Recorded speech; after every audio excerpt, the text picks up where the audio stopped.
যে আচরণ করছেন এই মুহূর্তে জামিনে থেকে, ইমিডিয়েটলি কি সেই জামিনের শর্ত লঙ্ঘন করার পরে তাকে আবার ফের সংশোধনাগারে নিয়ে যাওয়া উচিত? দেখুন, সেটা তো 100 বার করা উচিত। দেখুন, তৃণমূলের লড়াই হয়েছে বকরা নিয়ে, পুলিশ এবং ক্রিমিনালদের। এই একই ভাবসায় অনুব্রত মণ্ডলেরা কথা বলেন বিভিন্ন জেলায়, তৃণমূলের নেতারা কথা বলেন, তারা একে অপরকে যে ভাষায় কথা বলেন সেটা দিয়ে বুঝতে পেরে যাবেন যে মানুষকে কী নিয়ে কথা বলেন আর পুলিশের সঙ্গে কিভাবে কথা বলেন। কোনোদিন কখনো কোনো পুলিশের সঙ্গে আপনার ক্যামেরা, এত বড় আপনাদের বিশ্বাসযোগ্য সংস্থা সারা ভারতবর্ষে, আপনারা ক্যামেরা অফ করে কোনোদিন পুলিশের সঙ্গে কথা বলে দেখবেন তো? 100টা পুলিশের মধ্যে 80টা পুলিশ চায় না মানুষের ক্ষতি করে এই নোংরা কাজ করে প্রমোশন নিতে, মাইনে পেতে। তাদের বাড়িতেও মা বাবা, বৃদ্ধ বাবা মা রয়েছেন, স্কুল কলেজে পড়া তার ছেলে মেয়ে রয়েছে, তারাও জিজ্ঞেস করে, বাবা যাকে আমরা ক্রিমিনাল বলে জানি তুমি তাকে স্যালুট ঠুকছিলে? কিছু করার নেই, এটা পশ্চিমবঙ্গ। কিছু করার নেই। যতক্ষণ না গণতান্ত্রিক পদ্ধতিতে বিদায় হচ্ছে, মুখ্যমন্ত্রীর কথায় হাজার হাজার অনুব্রত রয়েছে একটা জেলে গেলেও, এ কথা কেউই ভুলবে না। এই পুলিশের বুকেতেই খিদিরপুর না মেটিয়াবুরুজে গুলি ছুঁড়ে দিয়েছিল না তৃণমূল?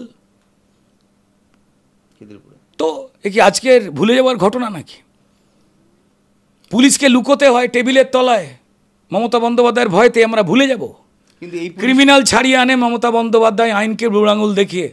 তাই 2021-এ যখন হত্যালীলা চলেছিল, বিরোধীদের মারা হয়েছিল, সাধারণ মানুষকে রক্তাক্ত করা হয়েছিল, সেই সময় human rights, central human rights এখানে এসে তদন্ত করতে গিয়ে তারাও আক্রান্ত হয়েছিলেন তৃণমূলের হাতে। তদন্ত করা যাবে না, সত্যিকে বলা যাবে না।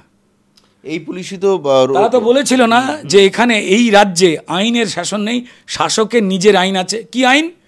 ক্রিমিনাল বাঁচাও, মানুষ হাঁটাও। ক্রিমিনাল বাঁচাও, বিজেপি হাঁটাও। কারণ বিজেপি আর মানুষ একই কথা বলছে, এ তো সোজা কথা।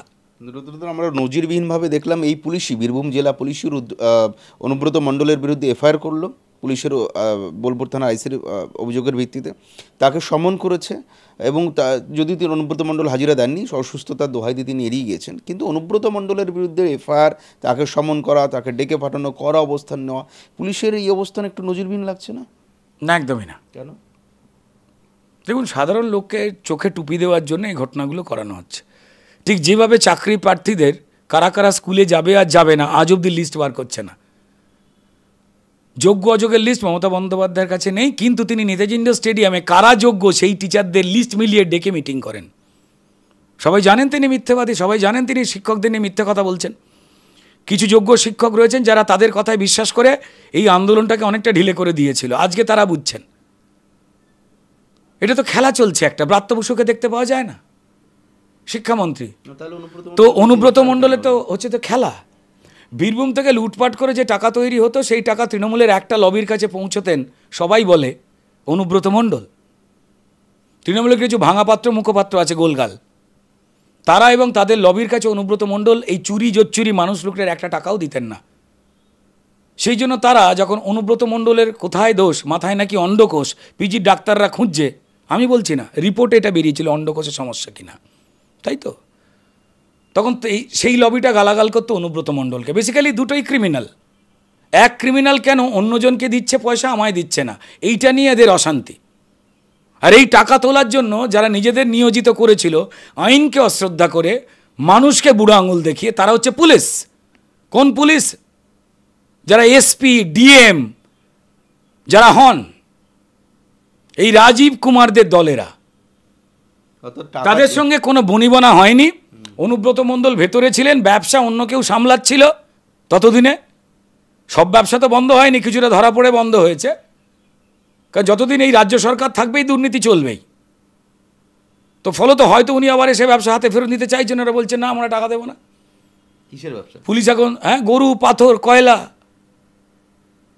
আপনারা সরলতায় জানেন না, যারা আমাদের মতো ডিফিকাল্ট বা ওই অঞ্চলের মানুষ তারা জানেন কিসের ব্যবসা। লুট প্রত্যেক জেলাতেই হয়, বর্ডার লাইন, যেখানে খনিজ পদার্থ রয়েছে, যেখানে বালি রয়েছে, যেখানে কয়লা রয়েছে, যেখানে পাথর রয়েছে, দিনে হাজার হাজার কোটি টাকা ওঠে। এই ব্যবসায়ী তো পরিচালনা করতেন, সবাই জানে, সবাই বলে। অনুব্রত টাকা তোলা নিয়ে তৃণমূলের দুটি মানে গোষ্ঠীদ্বন্দ্বের মাঝখানে কি পড়ে গেছেন অনুব্রত মণ্ডল, যার জন্য তার বিরুদ্ধে এফআইআর? এই দেখুন না, মুখ্যমন্ত্রী অপারেশন সিঁদুর নিয়ে গালাগাল দিয়ে বেড়াচ্ছেন, কারণ সিঁদুরের ওপর তার রাগ। কেন রাগ এই নিয়ে বিস্তারিত আমি যাচ্ছি না। সিঁদুরের সম্মান, সিঁদুরের সৌভাগ্য, সিঁদুরের যে মাহাত্ম্য সেটা অনেকের বোঝবার সময় হয় না লাইফে।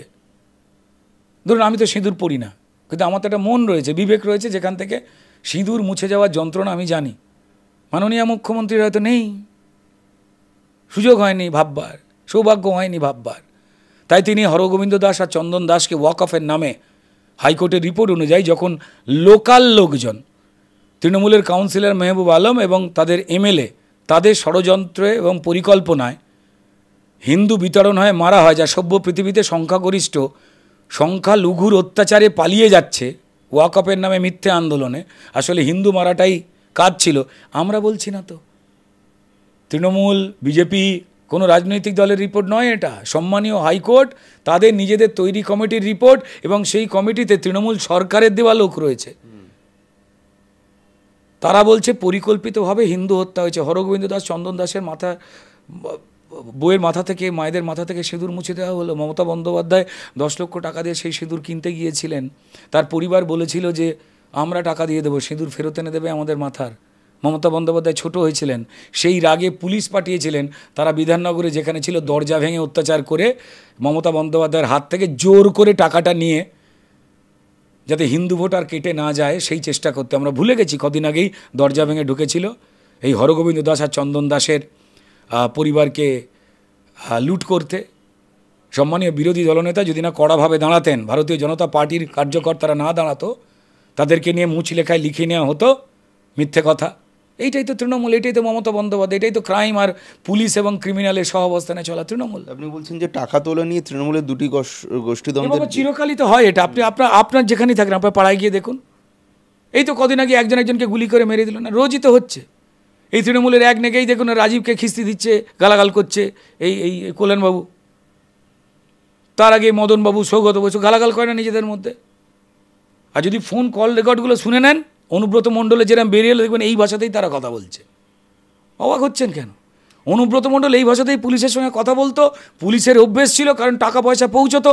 এখন ব্যবসার মালিক অন্য কেউ হয়ে গেছে তৃণমূলের, কিংবা হয়তো পুলিশের একটা অংশ। অনুব্রত মণ্ডল নিজের ক্ষমতা ফেরত পেতে চাইছেন, তার মধ্যে চোখে কাজল পরে ফেলেছে, কাজল শেখ চলে এসছে। যে তৃণমূলের দুটো লবির বীরভূমে বোমবাজি আজকের নয় চিরকালের, আর তাতে অতিষ্ঠ হয়ে যায় মানুষের প্রাণ। আর এই অনুব্রত হাজার হাজার পশ্চিমবঙ্গে রয়েছে, মমতা বন্দ্যোপাধ্যায়ের কথা আমার নয়। তাই পশ্চিমবঙ্গ কেন জ্বলছে, কেনই অবস্থায় এসেছে, এইভাবেই বাংলার সংস্কৃতিকে পাল্টে দেওয়ার চেষ্টা করেছেন মমতা বন্দ্যোপাধ্যায়। ক্রিমিনাল শব্দটা এখন বাংলার সংস্কৃতি, আমরা অন্য রাজ্যে যাই বা যেখানে যাই মাথা হেঁট হয়ে যায়, দল মত নির্বিশেষে। পশ্চিমবঙ্গের জমিটার দলিলের মালিক তো কালীঘাট নয় না, প্রত্যেকটা মানুষ যারা নিপীড়িত।